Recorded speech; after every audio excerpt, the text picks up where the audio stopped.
গত 2-3 দিন আগে লালনের মাজারে মেলা হয়েছে, আপনারা কি খবর জানেন? নবীর আশেক দাবি করে হাজার হাজার মানুষ লালনের দরবারে গেল, ছেলে মেয়ে মিলেমিশে একাকার, যেন মনে হচ্ছে লালনের মেলা না, ওটা গাঞ্জা খাওয়ার আসর চলতেছে। এ জোরে বলেন। ছেলে এবং মেয়ে একসঙ্গে বসে গেছেন, কোন মেয়ে যে বাবার পায়ে সেজদা করতেছে, নাউজুবিল্লাহ বলেন। বাবা আবার ওই মেয়েদেরকে বুকে জড়িয়ে ধরতেছে, কপালের মধ্যে চুমু খাচ্ছে, জোরে কোন সুবহানাল্লাহ। কি এ জোরে কোন নাউজুবিল্লাহ। নিজেদের আশেকে রাসূল দাবি করে মাথায় টুপি দিয়ে, মুখের মধ্যে দাড়ি, পেছনে 1.5 হাত চুল রেখে বলতেছে সুন্নতি বাবরি, আমরা আশেকে রাসূল। অথচ গাঞ্জার আসর বসায়া লক্ষ লক্ষ মানুষ ওখানে উপস্থিত হয়ে মনে মনে গাঞ্জা ওখানে প্রকাশ্য দেবালোকে সেবন হচ্ছে। একজন এসে বলতে, আমরা তো গাঞ্জা খাচ্ছি না, সিদ্ধি করতেছি। কি করতেছে? সিদ্ধি। আবার গাঞ্জাতে সিগারেট একেবারে সুন্দর করে সিগারেট পেঁচাইয়া এইভাবে গোল করে মেয়ে মানুষ পর্যন্ত সিগারেটের টান দিচ্ছে, আর বলতেছে এগুলো তো সিগারেট না, আমরা সিদ্ধি করতেছি। আর আপনারা যাকে গাঞ্জা বলেন, এটা তো হারাম না, এটা জায়েজ। বলতেছে কেমনে জায়েজ হলো? বলতেছে কোরআনের মধ্যে দলিল আছে, ফাবিআইয়ি আলাই রাব্বিকুমা তুকাজ্জিবান, তোমরা আল্লাহর কোন নিয়ামতকে অস্বীকার করবা? তে গাঞ্জাও তো একটা নিয়ামত। কি যুক্তি চিন্তা করে দেখছেন? গাঞ্জাও বলে আল্লাহর দেওয়া নিয়ামত, ওটা খাইয়া ওরা সিদ্ধি করতেছে। আর জেলা প্রশাসক সবাইকে ডেকেছে। ওই পীরের, ওই লালনের এক ভক্ত যে বলতেছে, স্যার গাঞ্জা যদি বন্ধ করেন লালনের মেলাই হবে না। আমরা কোন প্রশাসনকে বলতে চাই, যেই মেলা গাঞ্জা ছাড়া হয় না, ওই মেলা বাংলাদেশে 90% মুসলমানের দেশে ছেলে মেয়ে অবাধে মেলামেশা করবে, কুকুরের মতো জোড়া লেগে অশ্লীলতা ছড়াবে, এমন মেলা বাংলার জমিনে চলতে দেওয়া যায় না। গাঞ্জার বেলায় বাধা হয় না, পুলিশ যায় নিরাপত্তা দেয়, অথচ ইসলামী অনুষ্ঠানে বাধা হয়। এইরকম হাজারো বাংলাদেশে পীরের দরবার আছে। আমি হক্কানি পীরের বিরুদ্ধে বক্তব্য দেই না, তবে ভণ্ড পীরের দরবারে গিয়ে মুরিদারা ভণ্ডামি করে কি করে না? জোরে বলেন, আমি কি দুই একটা বলবো। আল্লাহর ওলি খাজা বাবা, বিশ্বের ওলি খাজা বাবা, ওরি ওরে রে কেবলা জাগান তোমার জন্য কান্দে বাবা, লক্ষ জাকির এ কথা বলেন। দুই কান্তর দুই ফেরেশতা আছে না নাই? দুই ফেরেশতা কলম বার করে শুধু দাঁত দিয়ে কামড়াচ্ছে। আল্লাহ বলছে, কে ফেরেশতা তোমরা কলম দাঁত দিয়ে কামড়াও কেন? ফেরেশতারা বলতেছে, আল্লাহ আমরা তো বুঝবে পারিনি, লিখবো কি? কথা কন না কে? কে রে, কোরআন হাদিসের মধ্যে হোকামুকি কোতাকুতি কোন জিকির আছে? রাসূল বলেছেন জিকিরের সহি শব্দ হলো 4টি। জোরে বলেন কয়টি? সুবহানাল্লাহ, আলহামদুলিল্লাহ, লা ইলাহা ইল্লাল্লাহ, আল্লাহু আকবার। এই 4টে শব্দ ছাড়া সহি কোন জিকির। আর ওরা জিকির করতেছে হোকাহুকি কোতাকুতি, এগুলো ভণ্ডামি ছাড়া কিছু হতে পারে না। আর ওই লালনের দরবারও ভণ্ডামি চলে কি চলে না? আরো জোরে বলেন। আমার প্রিয় বন্ধুগণ, মুসলমান ভাইরা গভীর মনোযোগ লক্ষ্য করুন। আমি কয়েক বছর আগে লালনের দরবারে ঘুরতে গিয়েছিলাম। ওই জায়গার মধ্যে যাবার পরে দেখি আশ্চর্য ঘটনা, একটা পাগলের মতো লোক বসে আছে, যার মাথার মধ্যে হলো জ্বর, আর পরনের মধ্যে পরে আছে চট, আর শরীরে পাঁঠার মতো গন্ধ, কাজ দিয়ে যাওয়া যায় না। কথা কি বুঝতে পেরেছেন? আমি লক্ষ্য করে দেখি কিছু কিছু মানুষেরা যাইয়া ওই বাবার গাও ধরে টিপাটিপি করতেছে, ওই বাবার হাত পা গুলো ধরে ধরে সুন্দরী মেয়েরা টিপে দিচ্ছে। এখন বলেন তো দেখি, মেয়ে মানুষ যদি ছেলে মানুষের গায়ে হাত দেয়, ওই ছেলে মানুষ কি ঠিক থাকতে পারবে? সব জায়গা যদি ঠিক থাকে, অন্তত একটা জায়গা ঠিক থাকবে না, যদি সে হিজড়া না হয়। এ জোরে বলেন। আমি ডাকতে বললাম, এ পাগল মহিলা, তোমাদের কি হলো? এই পাগলের গাও ধরে কেন টিপাটিপি করতেছো? আমাকে ডাকতে বলে, হুজুর এটা পাগল নয়, এইটা হলো আল্লাহর ওলি। কিসের ওলি?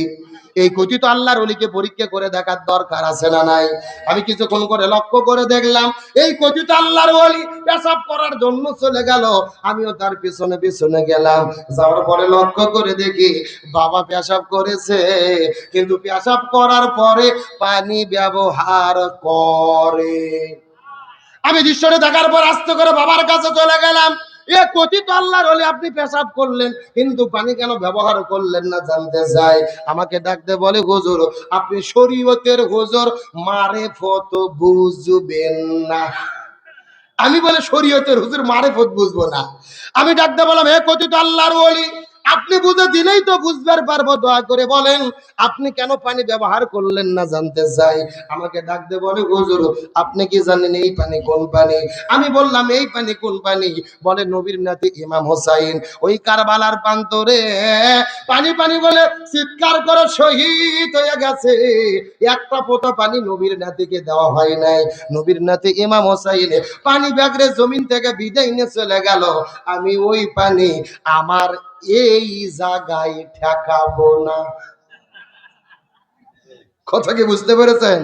আমি তখন ডাকতে বললাম, হে কথিত আল্লাহর ওলি, নবীর নাতি ইমাম হুসাইন পানি না পাওয়ার কারণে তুমি যদি সামনের জায়গার মধ্যে পানি না ঠেকাও, আমার কথা বলো, তাহলে তুমি পায়খানা করার পরে পেছনেও পানি ঠেকাতে পারবা না। এ জোরে বলেন। এরা জাতে মাতাল কিন্তু তালে ঠিক। সামনে পানি ব্যবহার করে না, পেছনে পানি ব্যবহার করে কি করে না? আরে পায়খানা করে যদি পানি ব্যবহার না করে, আমরা হুজুর তো দূরের কথা, ওর বইও ঘরের মধ্যে জায়গা দেবে না। বলবে যে তুমি পীরগিরি করবা, বাইরে যায় করো, দয়া করে ল্যাপ খাতা নষ্ট করো না। তাহলে আমি আপনাদেরকে বলতে চাই, আশেকে রাসূল দাবি করে ইসলাম আর শরীয়ত বিরোধী যারা কাজ করে, এরা আশেকে রাসূল হতে পারে। এই বাংলাদেশে রবিউল আউয়াল মাস যখন চলে আসে, আমরা দেখি রবিউল আউয়াল মাসের 12 তারিখে কিছু মানুষেরা মাথার মধ্যে সবুজ কাপড় বেঁধে নবীর জন্মদিন পালন করে, মিছিল করে, র্যালি করে।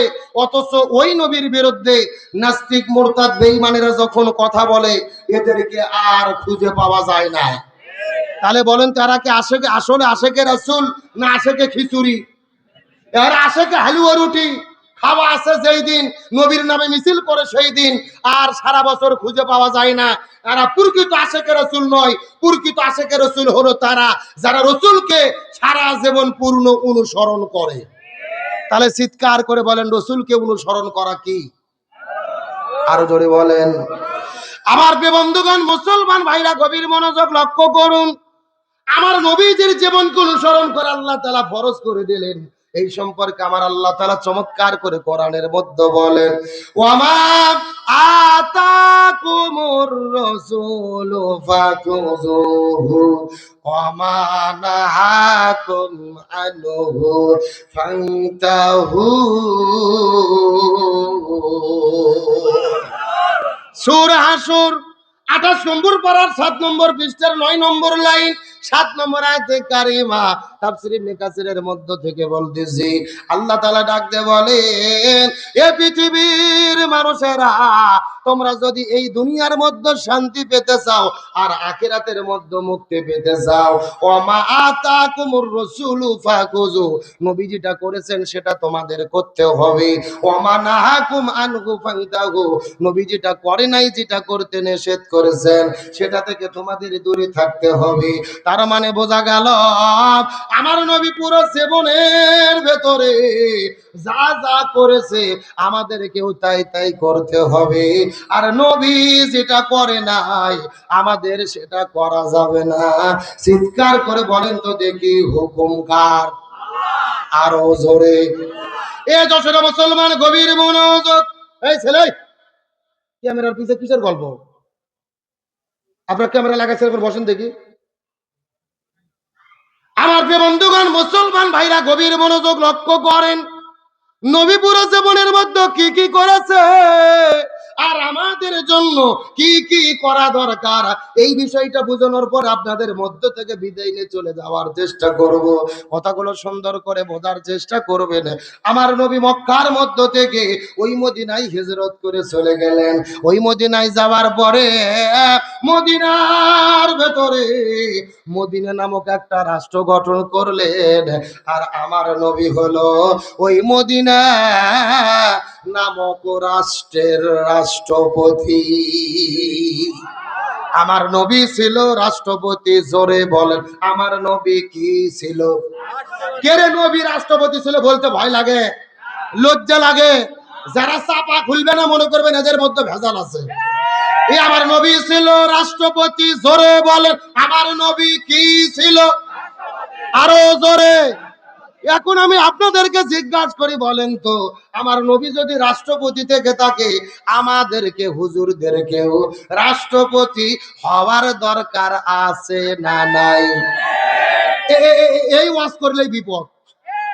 এই ওয়াজ করলে কি, আমরা যদি বলি খাবার পরে মিষ্টি খাওয়া সুন্নাত, সবাই বলে সুবহানাল্লাহ সুবহানাল্লাহ, তার মানে তারা আরো খাবার চাই। কিন্তু আমরা যখনই বলি জেলের মধ্যে যাওয়া সুন্নাত, আমার নবী 3.5 বছর ধরে শিবে আবু তালিব নামক জেলের মধ্যে বন্দী ছিল, ওই নবীর তরিকায় জেলের মধ্যে যাওয়া সুন্নাত। আমার নবীজি উহুদের ময়দানে দান্দার মোবারক শহীদ করেছে, ওই নবীর তরিকায় প্রয়োজনে দাঁত ভাঙা সুন্নাত। আমার নবী তায়েফের ময়দানে রক্ত ঝরিয়েছে, নবীর তরিকায় প্রয়োজনে রক্ত ঝরানো সুন্নাত। আমার নবী মদিনা নামক রাষ্ট্রের রাষ্ট্রপতি ছিল, ওই নবীর তরিকায় রাষ্ট্র পরিচালনা করা সুন্নাত। তখনই কিছু লোক লাভ দিয়ে উঠে বলে আব্দুস সালাম যুক্তিবাদী, হুজুর মনে হয় রাজনীতি করে। এ কথা বলেন, কথা বলেন। ওদের কাছে নামাজ রোজা হজ যাকাত রাজনীতি মনে হয় না, জিকির তাসবিহ রাজনীতি মনে হয় না, নবীর তরিকায় জেলে যাওয়া, রক্ত ঝরানো, নবীর তরিকায় রাষ্ট্র পরিচালনা করা রাজনীতি মনে হয়। এরা কপাল পোড়া, আমার নবীজি সিরাত এবং আদর্শকে তারা বুঝতে পারে নাই। অত সোজা নয়। আমার নবী ছিল মসজিদুন নববীর ইমাম, আবার মদিনা নামক রাষ্ট্রের রাষ্ট্রপতি। তার মানে বোঝা গেল যিনি মসজিদের ইমাম হবে তাকেই সমাজের ইমাম হতে হবে। কিন্তু আমরা ভাগ করে দিয়েছি, একেবারে হুজুর করে বাটে ভাগ করে দিছি, যে হুজুরদের কাজ শুধু মসজিদে নামাজ পড়াবে, মাদ্রাসাতে বোখারি শরীফ পড়াবে, আর পীরের খানকার যে জিকির করবে, এর বাইরে কোনো দায়িত্ব নাই। কথা কথা আমরা মসজিদ মাদ্রাসা খানকা নিয়ে বসে আছি, আর জালেমেরা পুরো জমিন দখল করছে। এ কথা বলেন, কত সোজা নয়। আমার আল্লাহ তাআলা মানুষ সৃষ্টি করার আগে, আদম আলাইহিস সালামকে সৃষ্টি করার আগে বলেছিলেন ওয়াইজ ক্বালা রাব্বুকা লিল মালাইকাতি ইন্নী জাইলুন ফিল আরদি খলিফা। আল্লাহ কিন্তু বলেনি ফিল মসজিদে খলিফা, আমি মসজিদে খলিফা পাঠাবো, ফিল মাদ্রাসায়ে খলিফা, আমি মাদ্রাসায়ে খলিফা পাঠাবো, ফি খানকায়ে খলিফা, আমি খানকা শরীফে খলিফা পাঠাবো। আল্লাহ বলছে না ফিল আরদি খলিফা, আমি জমিনে খলিফা পাঠাতে চাই। তার মানে বোঝা গেল হুজুরদের দায়িত্ব শুধু মসজিদ মাদ্রাসা নয়, আলেমদের দায়িত্ব পুরো জমিনের নেতৃত্ব দেওয়া। সুতরাং আলেমেরা এই দেশ পরিচালনা করুক, আমরা কি চাই? জোরে বলেন চাই। কারা কারা চাই? দুটি হাত আল্লাহকে তুলে দেখা। নাই তাকবীর নাই, আলোচনা কি চলবে? এই যে এই যে আলেমদের কথা শুনে উঠে গেল দুইজন, কারা? বসে গেছে, বসে গেছে, আলহামদুলিল্লাহ বলেন। না পেশাব করে যদি জাগার মাল জাগাত ফেরত না আসে, তাহলে মনে করবেন ভেজাল আছে। আলোচনা কি চলবে? শেষ পর্যন্ত থাকবেন তো ইনশাল্লাহ? আচ্ছা দেখি থাকবেন না কারা কারা, একটু হাত তোলেন। হ্যাঁ, এই যে একজন বোঝে নাই। আচ্ছা সত্য সত্য কারা কারা থাকবেন, হাত উঠান তো দেখি। লিল্লাহি তাকবীর। এ হয় না, হাত টান টান করে উঠান। এ মুরব্বি মুরব্বি মুরব্বি, হাত উঠান। হ্যাঁ সব একসঙ্গে, একটু গলা কাকাত দেন। লিল্লাহি তাকবীর। আল কোরআনের আলো, আল হাদিসের আলো, দুনিয়ার মুসলিম, ইসলামের শত্রুরা, কোরআন আছে যেখানে, হাদিস আছে যেখানে, লিল্লাহি তাকবীর। আপনারা সবাই কিন্তু হাত তুলে ওয়াদা করলেন শেষ পর্যন্ত থাকবেন। আচ্ছা পেছনের ভাইরা কি ঘুমন্ত না জাগ্রত? এ সবাই থামেন। পেছনের ভাইরা ঘুমন্ত না জাগ্রত? আমাদের বগুড়াতে দুইটা মহিলা মানুষ ঝগড়া করলে আর চাইতে সাউন্ড বেশি হয়। কথাকে আপনারা বুঝতে পারছেন? তা আপনাদের শক্তি কি মহিলা মানুষের চেয়েও কমে গেছে, নাকি শীত আসার আগে শীতকে লাগছেন? একেবারে জবান খুলে সবাই একসঙ্গে বলবেন, এবং অনুরোধ করে বলি, এই যে ডান পাশে বাম পাশে ফাঁকা জায়গা, রসুল বলেছেন 3 জায়গার মধ্যে ফাঁকা জায়গা রাখা যাবে না। 1 নম্বর হলো নামাজের কাতারের ভেতরে, 2 নম্বর স্বামী স্ত্রী শোয়ার পরে মাঝখানে ফাঁকা জায়গা রাখা। যদি স্বামী স্ত্রীর মাঝে ফাঁকা জায়গা রাখা হয়, মাঝে মধ্যে শয়তান ভেতরে ঢুকে স্বামীকে বলতে পারে যে তোর বইয়ের চাইতে তোর শালি ভালো। কথা কি বোঝা যায়? আবার বউকে বলতে পারে যে তোর স্বামীর চাইতে তোর দেওরাই ভালো। এই জন্য স্বামী স্ত্রীর মধ্যে যদি ফাঁকা জায়গা রাখা হয়, ভেজাল আছে না নাই? আর 3 নম্বর হলো কোরআনের মাহফিলের মধ্যে ফাঁকা জায়গা রাখা যাবে। পুরো প্যান্ডেল পেছনে ফাঁকা থাকে আমার কোনো আপত্তি নাই, তবে আমার কথা সামনে যেন ফাঁকা না থাকে। একেবারে পেছনের লোকজন একটু সামনে সাবধান তো দেখি, দাঁড়িয়ে সবাই সামনের দিকে চলে আসেন। এই ফাঁকা জায়গা মিল করেন। আমার সামনে যত আসবেন, কাছাকাছি যত থাকবেন, তত ভালো লাগবে ইনশা। সবাই জমে জমে সামনের দিকে চলে আসেন, আর একসাথে জিকির করেন লা ইলাহা, জোরে লা ইলাহা। এবার মুরব্বী চাষ আমার কথা কি বোঝেননি? তো ঢাসের লাগান চাই আছেন কি জন্য? ফাঁকা চা মিল করেন দেখি। না না, এরকম আমার বাংলা কথা বুঝতেছে না। আমি তো শুনলাম যে ছেলেদের চাইতে নাকি মহিলাদের উপস্থিতি বেশি। তা আপনারা যদি কথা না বলেন, আমি মহিলা প্যান্ডেলে যাওয়া শুরু করি, কি বল? না না, এরা যে আপনি শব্দই করতেছেন না। এখন মেয়ে মানুষ ভাবতেছে ভেতরে মনে হয় কেউ নাই, ফাঁকা।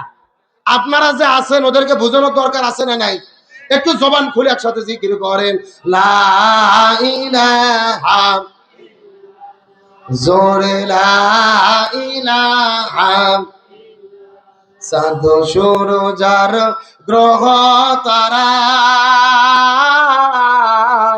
আল্লাহ নামের পাগল পারা।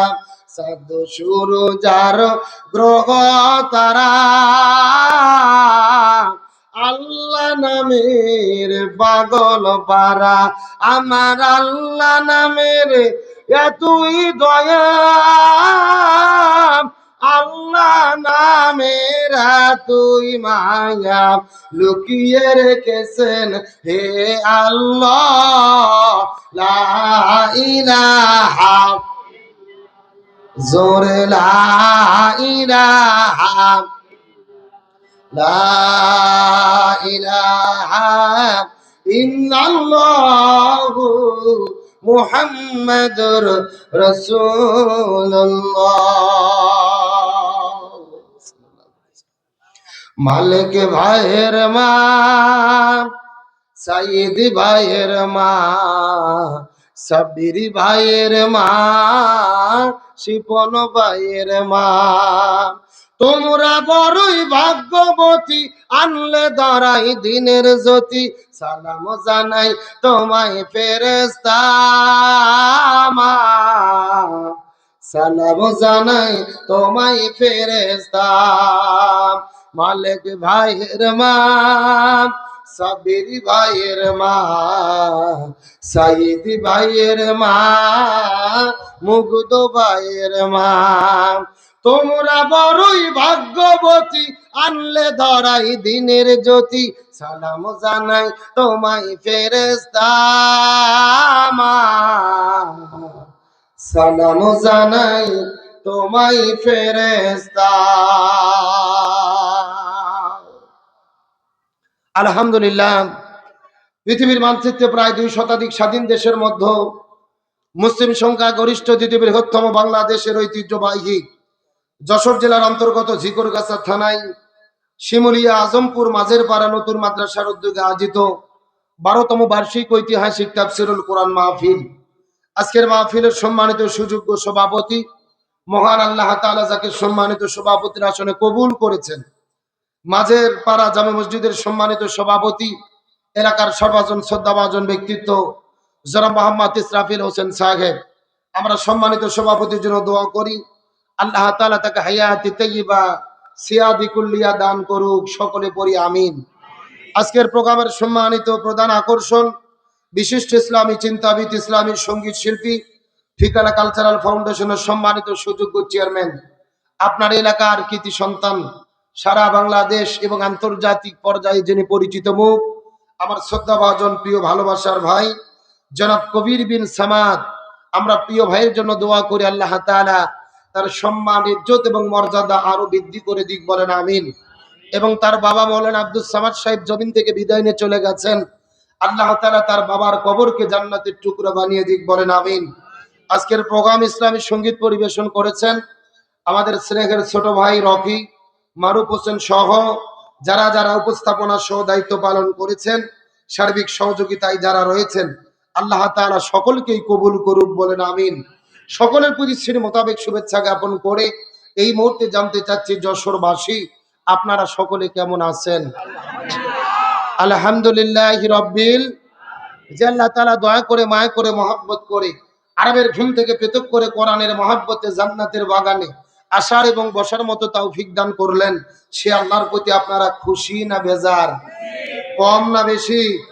যদি হয়ে থাকেন খুশি, মুখে নিয়ে হাসি, উঁচু করে কাল্লা চিৎকার করে পড়তেছে আলহামদুলিল্লাহ। আর জোরে বলি আলহামদুলিল্লাহ। রব্বানা লাকাল হামদ হামদান কাসীরান তয়্যিবান মুবারাকান ফীহি।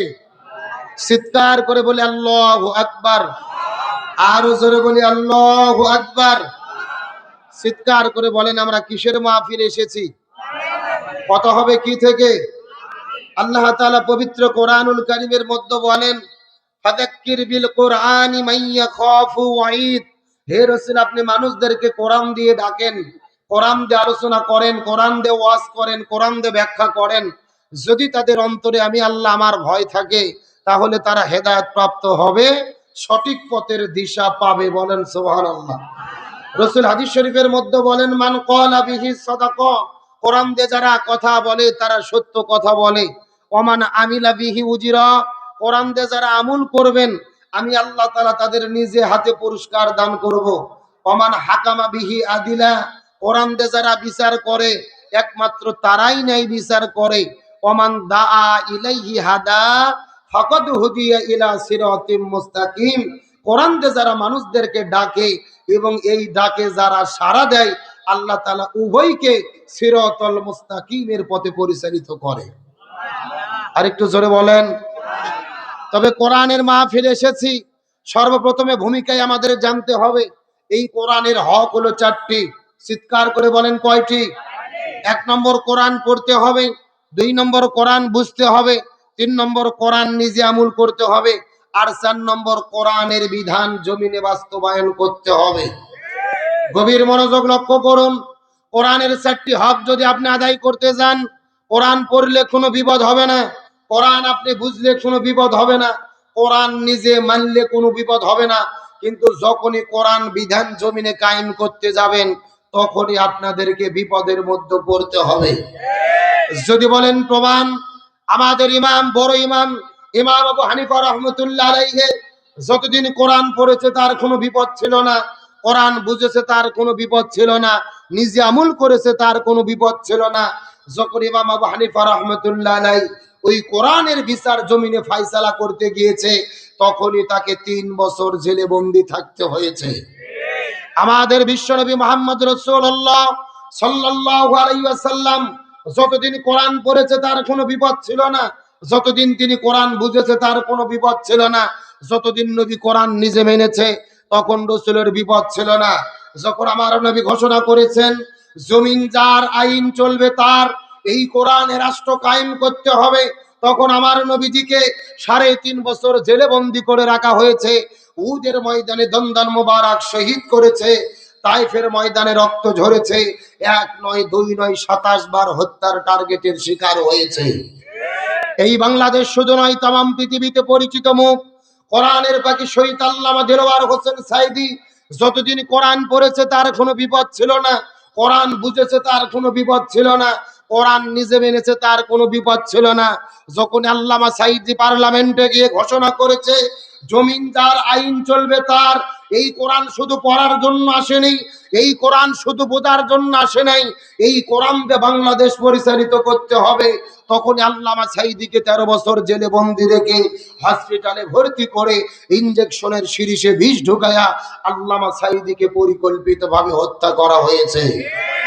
তার মানে বোঝা গেল কোরআন পড়লে বিপদ হয় না, কোরআন বুঝলে বিপদ হয় না, কোরআন নিজে মানলে বিপদ হয় না, কিন্তু কোরআনের বিধান জমিনে কায়েমের আন্দোলন করতে গেলে বিপদ হয়। এখন আলোচনা শুরু করার পূর্বে বলতে চাই, যশোরের মুসলমান এই কোরআনের 4টে হক আদায় করতে রাজি আছেন? জোরে বলেন, রাজি আছেন? সুতরাং আজকের প্রোগ্রামের শুরুতে শপথ গ্রহণ করি, কোরআন পড়বো, কোরআন বুঝবো, কোরআন দিয়ে জীবন করব। এই কোরআনের 4টে হক আদায় করতে গিয়ে প্রয়োজনে ঘর ছাড়বো, বাড়ি ছাড়বো, নবীর তরিকায় জেলে বন্দি হব, শরীর থেকে রক্ত ঝরাবো, তারপরও কোরআন ছাড়া হব না। কার আকার রাজি আছেন? দুটি হাত আল্লাহকে তুলে দেখান। দেন একজন তাকবীর দেন দেখি।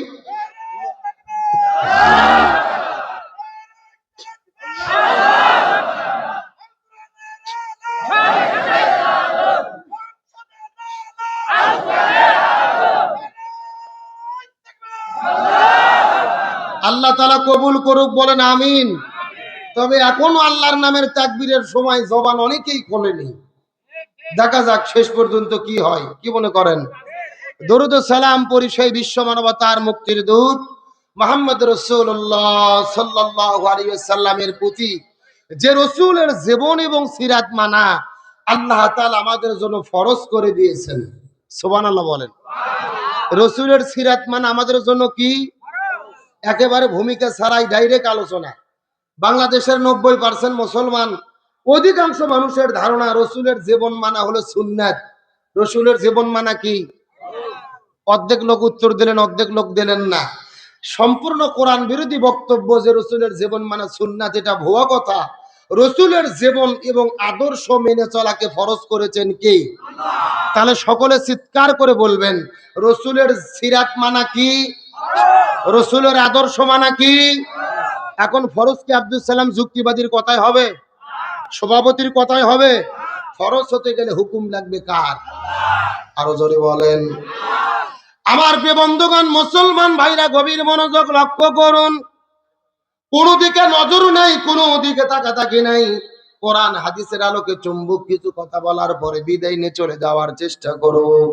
আমার আল্লাহ তাআলা কোরআনুল কারীমের মধ্যে কত চমৎকার করে বলেন, কুল ইন কুনতুম তুহিব্বুনাল্লাহা ফাত্তাবিউনি ইউহিব্বুকুমুল্লাহ ওয়া ইয়াগফির লাকুম যুনুবাকুম ওয়াল্লাহু গফুরুর রহিম।